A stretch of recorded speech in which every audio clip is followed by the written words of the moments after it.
Ես ողջունում եմ գործարարիքի միացած մեր բոլոր ռադիոլսողներին եւ ռադիոդիտողներին, հիշեցնում, որ մեզ լսում եք 106 եւ 5 հաճախականությամբ։ Մեր հաղորդումները կարող եք դիտել նաեւ բոլոր թվային հարթակներում, YouTube-ում, Telegram-ում, Instagram-ում, եթե չհասցնեք FM-ով լսել դրանք։ Այս պահին կինետիկա հաղորդումն ենք սկսում։ Հիշեցնում եմ, որ սա նոր եւ թարմ հաղորդում է եւ սա մեր 4-րդ եթերն է, իսկ իմ հյուրը Անգա Երևան հյուրանոցի հիմնադիր տնօրենն է Աննա Կոստանդյանը։ Աննա ջան, ողջույն։ Ողջույն Մոնիկա ջան։ Շնորհակալ եմ շատ, որ դուք այսօր մեր տաղավարում եք։ Բավականին երիտասարդ տարիքում, կարծես թե այս հաղորդման մեխը հենց դա է լինելու, դուք կարողացել եք հյուրանոցային ցանց ղեկավարել, նաև գիտեմ, որ տուրիստական ընկերություն է արդեն հիմնադրվել, ինչպես առաջին քայլերը եղան բիզնեսում, դա երբ էր ու ոնց որոշվեց։ Ես նույնպես շնորհակալ եմ հրավերի համար, բիզնեսում առաջին քայլերը եղել են ընտանիքի շնորհիվ, հիմքը դրվել է ընտանիքի կողմից, ես շարունակում եմ իրենց աշխատանքը, ճիշտ է, հյուրանոցի բացման առաջին իսկ օրից ես եմ եղել հիմնադիրը եւ տնօրենը, բայց իհարկե հյուրանոցը կառուցել է ընտանիքս, մասնավորապես պապիկս, եւ դա եղել է նրա երազանքը, կարելի ասել նպատակը, եւ մանկուց իմ մեջ այդպես կաթիլ առ կաթիլ նստեցրել են, որ լինելու է հյուրանոցը եւ ես պետք է կառավարեմ հյուրանոցը։ Իսկ տուրիստական գործակալությունը բացելը արդեն իմ երազանքն էր։ Եթե պապիկս երազում էր հյուրանոցի մասին, ես երազում եմ ունենալ իմ սեփական տուրիստական գործակալությունը։ Ես ճանապարհորդել եմ 35 երկիր, արդեն հասցրել եմ։ Եվ ամեն երկիր այցելելուց միշտ այդ երազանքս ոնց որ ավելի sense ինձ մոտիկ էր բերում իմ նպատակին եւ արդեն 6 ամիս է նաեւ ես արդեն ինքնուրույն լրիվ բացեցի իմ տուրիստական ընկերությունը։ Անպայման տուրիստականին առանձին այսպես կանդրադառնանք, հիմա ուզում եմ հյուրանոցի մասին խոսենք։ Այ ասում ես, որ ի սկզբանե քեզ ասել են, որ դու պիտի շարունակողը լինես, դու պիտի այդ մեծ պարտականությունը եւ պարտավորվածությունը քո ուսերին վերցնես։ Ինչ հմտություններ ես այդ ընթացքում ձեռք բերել, որ կարևոր էին, ինչ ես սովորել ու նաեւ այդ պատասխանատվությունը, երբ այ դու պիտի լինես այդ դերում, արդյոք դժվար չէր, թե ամեն դեպքում արդեն սովորական էր դարձել։ Իրականում ի սկզբանե գիտեի ինչով եմ զբաղվելու, ինչ եմ անելու, բայց չէի պատկերացնում, ճիշտ ես ասում, այդ մեծ պատասխանատվությունը, ինչքան ժամանակ է ինձանից դա խլելու, առաջին 1-2 ամիսը շատ ինչ-որ sense ինքը անհասկանալի ոլորտ էր ինձ համար թվում, բայց պրակտիկան է, կարծում եմ, որ ամենակարևորը պրակտիկան է աշխատանքի մեջ, ինչքան էլ ես մինչ այդ դասեր եմ անցել, կուրսեր եմ անցել, ինչպես պետք է կառավարել բիզնեսը, մասնավորապես հյուրանոցային բիզնեսը, բայց առաջին օրը երբ բացվեց հյուրանոցը, դրանք բոլորը ուղղակի զրոյացան, որովհետև լինում էին ինչ-որ ֆորս մաժորային իրավիճակներ, ինչ-որ, չգիտեմ, ամենատարբեր իրավիճակները, որոնք ուղղակի չեն սովորացնում ոչ մի։ Դե պրակտիկան, ինչպես ասում են, ամենակարևորն է։ Ինչպես համալսարանի դեպքում դու սովորում ես այլ բան, աշխատավայրում բացարձակ այլ պատկերի առաջ ես կանգնում, ու այդ պրակտիկան իրականում շատ է օգնում։ Երևի իմ մեջ ուղղակի չկար այդ վախը, որ չի ստացվի։ Ես մտածում էի, որ ամեն ինչ համարձակորեն ես մոտեցել հարցին։ Միշտ մտածել եմ, որ ամեն ինչ լավ է լինելու, որովհետև կարծում եմ ոչ ոք էլ այդպես իդեալական չի սկսել իր աշխատանքը, իր գործունեությունը, բոլորի հետ էլ լինում են ինչ-որ խնդիրներ, ինչ-որ փոքր սխալներ, թերացումներ, խոչընդոտներ, սխալներ, դրանցից պետք չի վախենալ, պետք է ուղղակի դրանցից դասեր քաղել ու առաջ անցնել։ Այ հետաքրքիր է, օրինակ ձեր ընտանիքում շատ նորմալ են ընդունել, որ կինը կարող է բիզնեսում լինել, կարող է գումար վաստակող կարևոր մարդ լինել, բայց հայաստանյան մշակույթը կարծես թե միշտ այլ կերպ է ընթացել ու ընկալումները շատ տարբեր են եղել, մասնավորապես որ կանանց հաճախ պետք է տեսնել խոհանոցում կամ երեխաներին մեծացնելիս։ Ոնց ես դու առհասարակ դրան վերաբերվում, արդյոք նաև այդ մասով խնդիրներ եղել են, թե չէ, եւ դու արդյոք խտրական վերաբերմունք ոչ թե ընտանիքի կողմից, այլ հենց այդ ոլորտ մտնելիս նկատել ես քո հանդեպ։ Ոլորտում առհասարակ չեմ նկատել, չգիտեմ, միգուցե իմ բախտն է բերել այդ հարցում, շատ գործընկերներ ունեմ, տղամարդիկ, ում հետ արդեն երկար տարիներ համագործակցում եմ, երբեք չեմ նկատել խտրականություն, հակառակը միայն տեսել եմ ավելի ջերմ, ավելի նուրբ վերաբերմունք, երբեք խտրականություն չեմ տեսել, որ ես կին եմ ու զբաղվում եմ բիզնեսում։ Իսկ ինչ վերաբերվում է ընտանիքումս առհասարակ չեմ տեսել։ Ինձ մեծացրել են միշտ, երբ որ խնդիր է եղել, ինձ ուղղակի ասենց առաջ են դրել, ասել են լուծի այս խնդիրը։ Երբեք չեն ասել դու աղջիկ ես, մնա տանը, նստի, հանգստացի, մենք կլուծենք այդ խնդիրները։ Միշտ ինձ այսպես կանգնացրել են, ասել են խնդիրը կա, լուծումը գտիր։ Իսկ առհասարակ գործարար կին լինելը ինչ դժվարություններ է ենթադրում։ Այ կան հարցեր, որ ասում են տղամարդիկ ավելի հեշտորեն են, չէ՞, լուծում։ Կան բաներ, որ տղամարդկանց, չգիտեմ, միտքը չասեմ ավելի հասանելի է, փորձը երևի ավելի հասանելի է, որովհետև իրենք ավելի շատ են այդ ոլորտում եղել միշտ շատ երկար ժամանակ եւ վերջին տարիներին է որ կանայք ավելի ակտիվորեն են ներգրաված։ Ինչն է, որ կանանց միշտ այսպես մի քիչ հետապահում, մի քիչ խանգարում է։ Օրինակ, այս տաղավարում շատերը ասում են, որ սկզբնական շրջանում էմոցիոնալ են շատ եղել եւ այդ կառավարելը մի քիչ դժվար է տրվել։ Քո դեպքում ինչն է, որ քեզ այ մի քիչ խանգարել է, օրինակ։ Սկզբնական շրջանում ամբողջովին նվիրվել էի աշխատանքին, դեռ ամուսնացած չէի, իմ ամբողջ կյանքը աշխատանքն էր, կարծում եմ կնոջ ու տղամարդու տարբերությունը բիզնեսում այն է, որ կինը բացի բիզնեսից պետք է հասցնի ընտանիք, միգուցե երեխաներ, հազար ու մի այլ գործեր կան, որ կինը պետք է հասցնի, իսկ տղամարդը հնարավորություն ունի լիովին նվիրել իրեն իր աշխատանքին։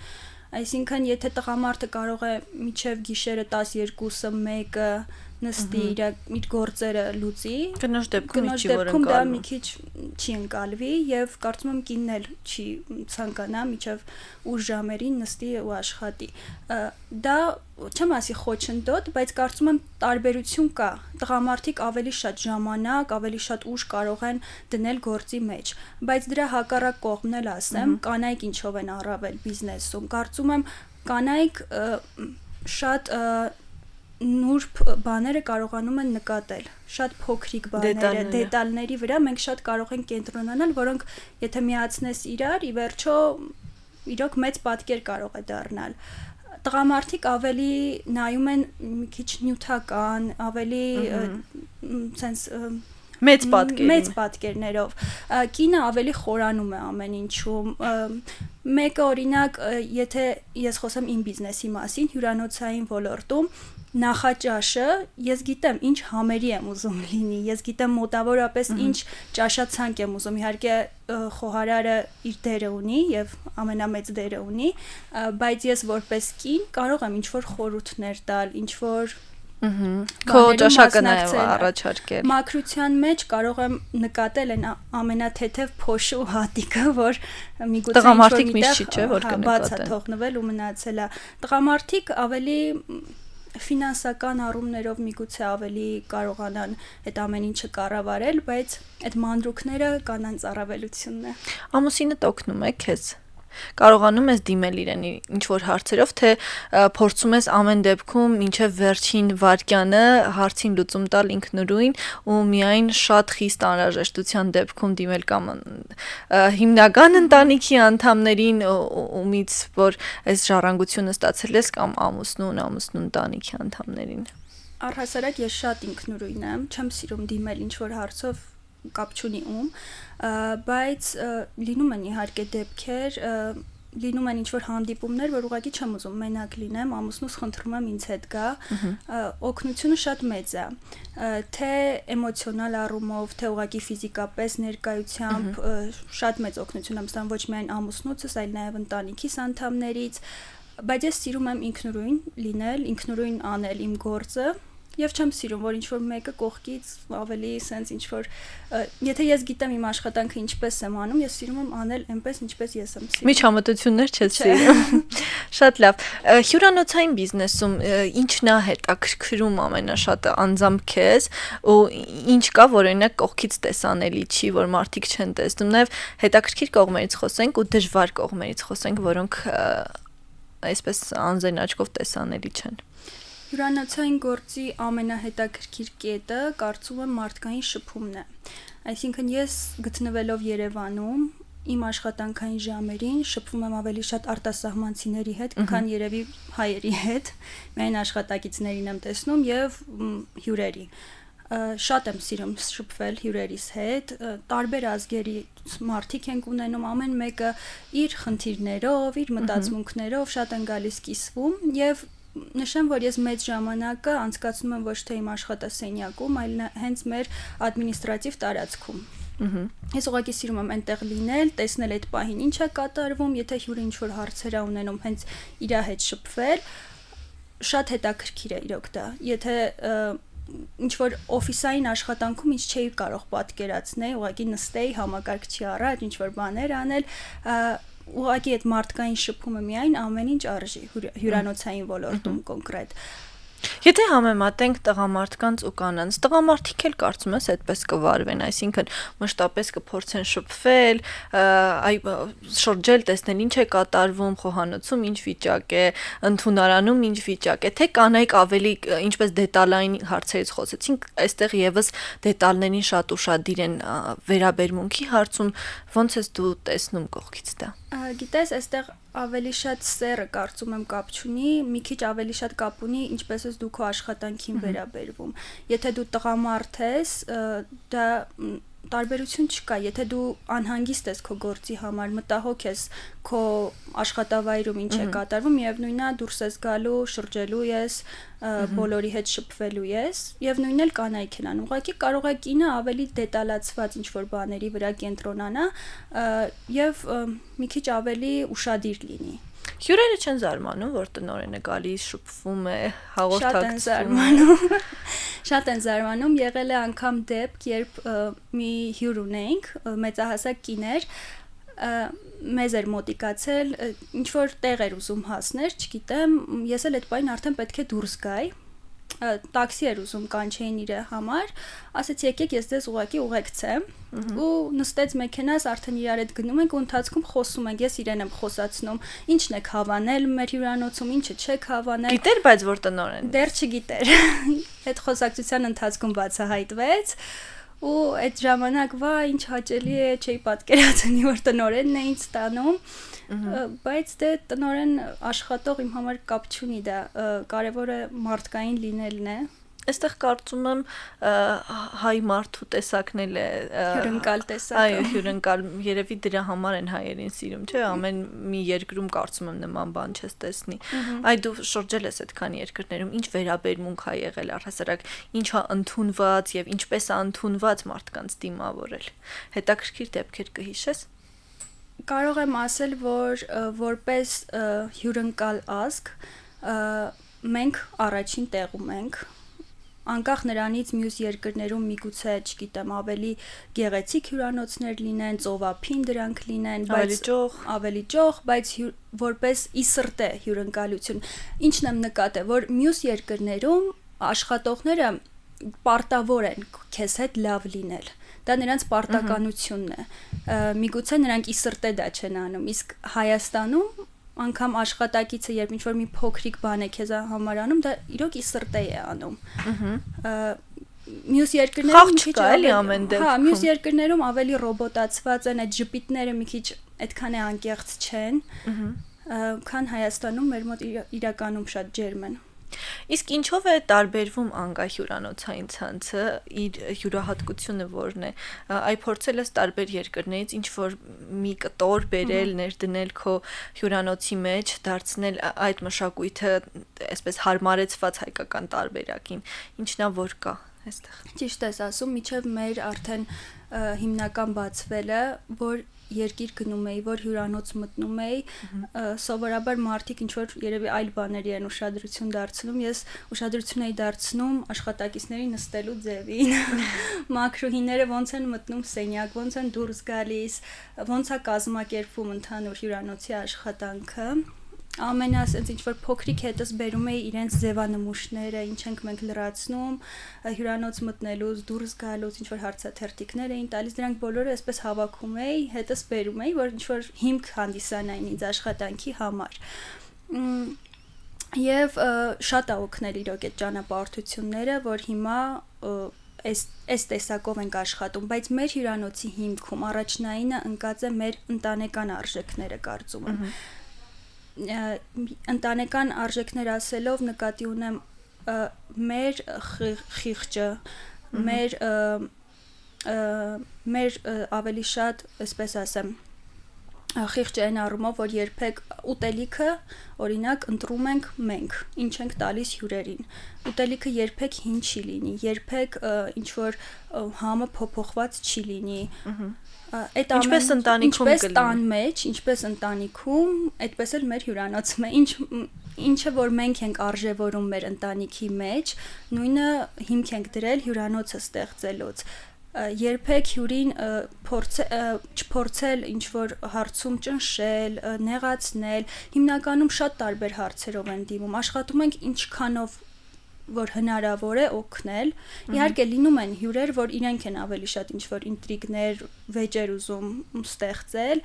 դա ավելի շատ մարդկային տեսակից է գալիս, լեզու գտնելը փորձում ենք հնարավորինս չափով իրենց սրտով գնալ այդ պահի դրությամբ, թեկուզ գիտես, որ հյուրը սխալ է, Համաձայն եք այն տեսակետի հետ, որ հաճախորդը միշտ ճիշտ է, որովհետև օրինակ մեր նախորդ հյուրը ասաց, որ ինչ որ մի պահի երբ ինքը զգաց, որ իրենց աշխատակիցները պարզապես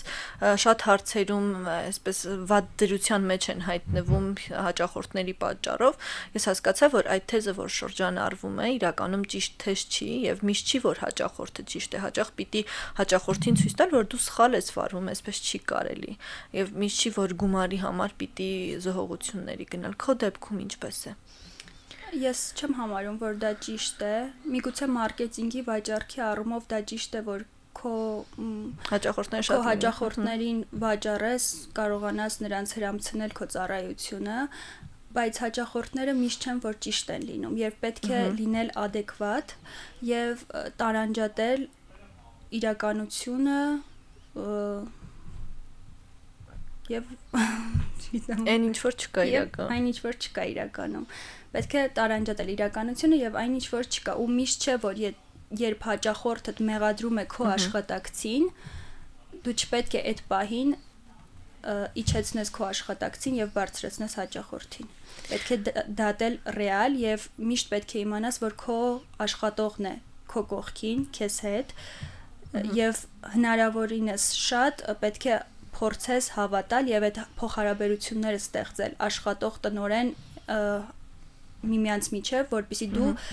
կարողանաս իրոք հավատալ քո աշխատակցի խոսքին։ Այսինքն, եթե հյուրը ինչ-որ մի բանից բողոքում է, որ այսինչ բանը այստեղ դրված չի, այսինչ բանը այսպես մաքրված չի, եթե քո աշխատակցին դու վստահում ես, դու ուղղակի կարող ես այդ պահին շատ հանգիստ, շատ բարի տոնով ուղղակի ասել, որ գիտեք, մենք գիտենք մեր աշխատանքը, որ դա այդպես է եղել, եթե վստահ ես դու իհարկե, բայց իհարկե լինում են նաև թերություններ, ոչ ոք անթերի չէ, աշխատանքի ընթացքում միգուցե իրոք լինեն թերություններ, այդ ժամանակ ուղղակի հյուրին փորձում ենք սիրաշահել, փորձում ենք, չգիտեմ, ավելի լավ ծառայություն մատուցել, որ հանկարծ իր պատկերը չփոխվի եւ միայն լավ պատկերով հեռանա հյուրանոցից։ Աննա, հետաքրքիր է, քանի աշխատակից ունի հյուրանոցը, քանի հոգու հետ ես դու շփման մեջ,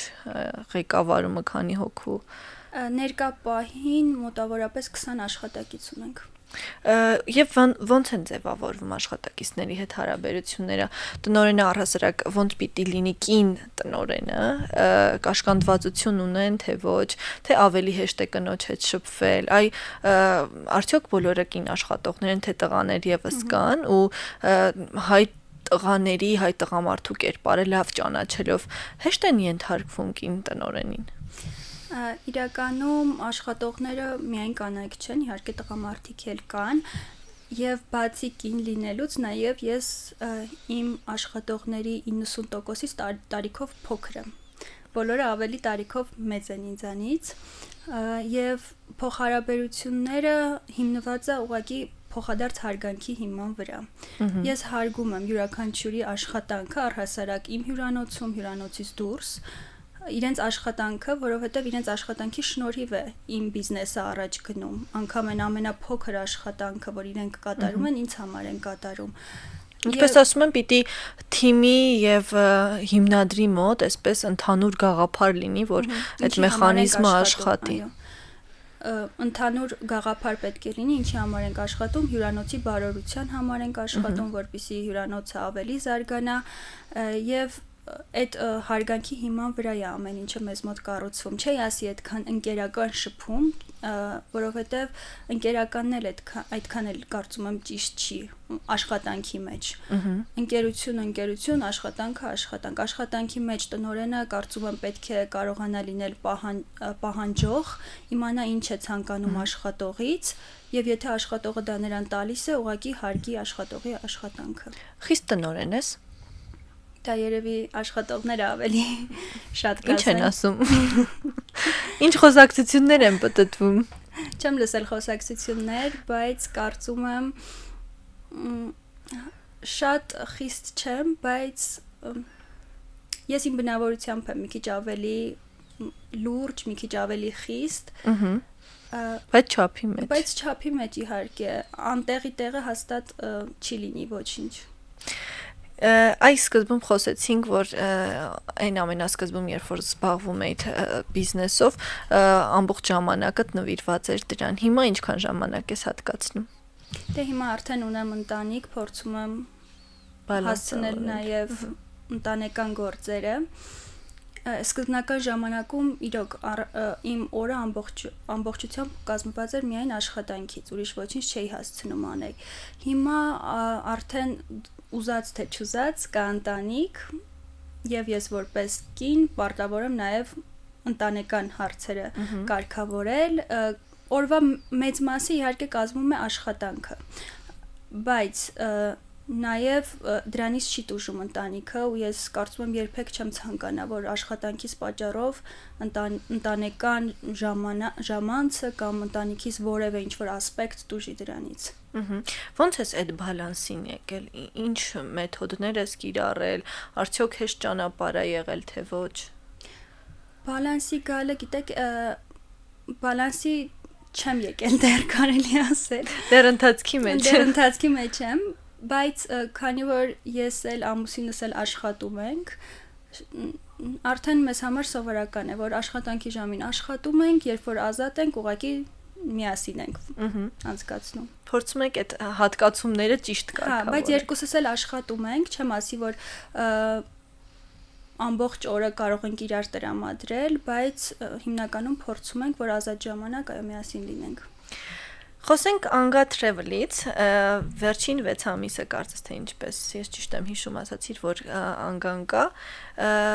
ինչ ճանապարհ է անցել այս վերջին 6 ամսվա ընթացքում գործակալությունը եւ արդյոք Հայաստանում այս ոլորտը դժվար է առաջ տանելը կամ ոլորտում գործունեություն ծավալելը։ Դժվար է այն առումով, որ մրցակցությունը շատ է, կոնկրետ տուրիստական ոլորտում, իհարկե հյուրանոցն էլ է համարվում տուրիստական ոլորտ, զբոսաշրջության ոլորտ, բայց լրիվ այլ ասպեկտներ են կարծում եմ։ Anga Travel-ը դա կարծես Anga հյուրանոցի մի փոքրիկ ճյուղը լինի, որը փորձում եմ հիմա ես առաջ տանել։ Չեմ կարող ասել, որ արդեն Anga Travel-ը լիարժեք կայացած բիզնես է, բայց բոլոր քայլերը անում ենք, որպեսզի շատ շուտ լիարժեք կայանանք եւ շուկայում ունենանք մեր ուրույն տեղը։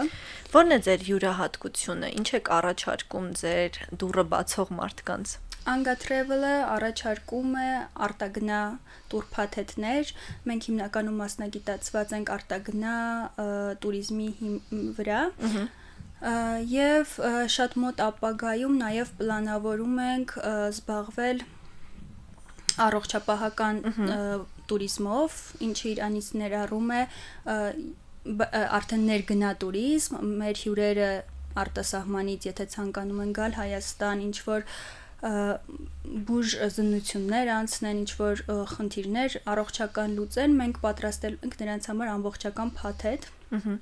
որպեսզի չմտածեն որտեղ են մնալու,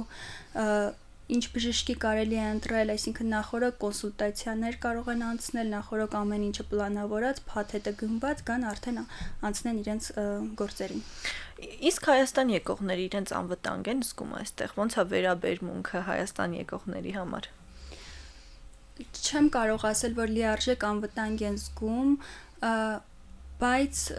շատ ավելի անվտանգ են զգում, քան եվրոպական երկրներում։ Շատ հյուրեր ունենք, որոնք շատ են գնահատում հենց Հայաստանի այդ հատկությունը, որ երեկոյան 8 ժամի կարող են զբոսնել հանգիստ, վայելել քաղաքը, բայց նաև լինում են դեպքեր, որ հյուրեր կան, որ բողոքում են տրանսպորտային միջոցներից, շատ են եղել դեպքեր, որ մի քիչ խաբել են, ավել գումար են վերցրել, այդ առումով մի քիչ անվտանգ չէ, բայց մնացած բոլոր առումներով կարծում եմ իրենց անվտանգ են զգում։ Շատ լավ, Աննա, կուզեմ, որ վերջում քո խորհուրդը այն կանանց, ովքեր ձեր ընտանիքի նման ընտանիք չունեն ու այդ ոգևորող ուժը չի եղել, որ սկսեն բիզնես, փորձեն իրենց ուժերը, ինչ խորհուրդ կտաս այդ մարդկանց, ովքեր իսկապես մեծ ցանկություն ունեն, բայց վախենում են, որ գուցե ինչ-որ խտրական վերաբերմունքի կարժանանան, գուցե չընկալվեն, գուցե չկարողանան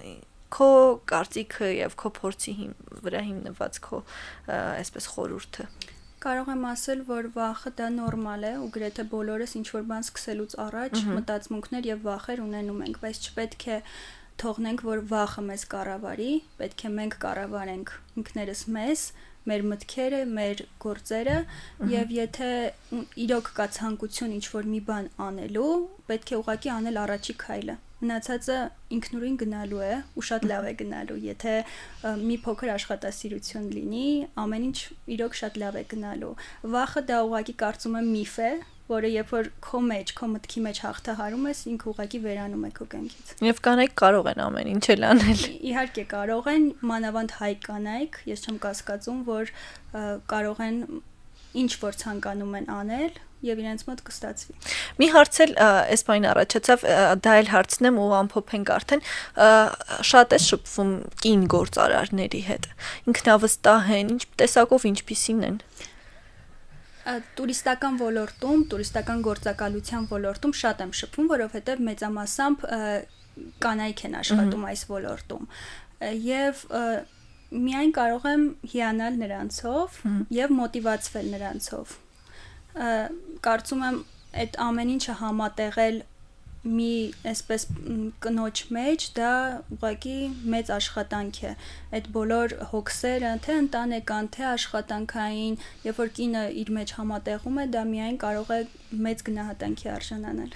Շնորհակալ եմ շատ զրույցի համար Աննա ջան, մեզ լսողներին եւ դիտողներին հիշեցնում եմ, որ Կինետիկա հաղորդումն եք լսում կամ դիտում Գործարարիքի եթերում առաջին խոսափողի մոտ Անգա Երևան հյուրանոցի հիմնադիր տնօրեն Աննա Կոստանդյանն էր, իսկ ցես համար Մոնիկա Մամյանը աշխատեց, կհանդիպենք հաջորդ շաբաթ, լավ եղեք։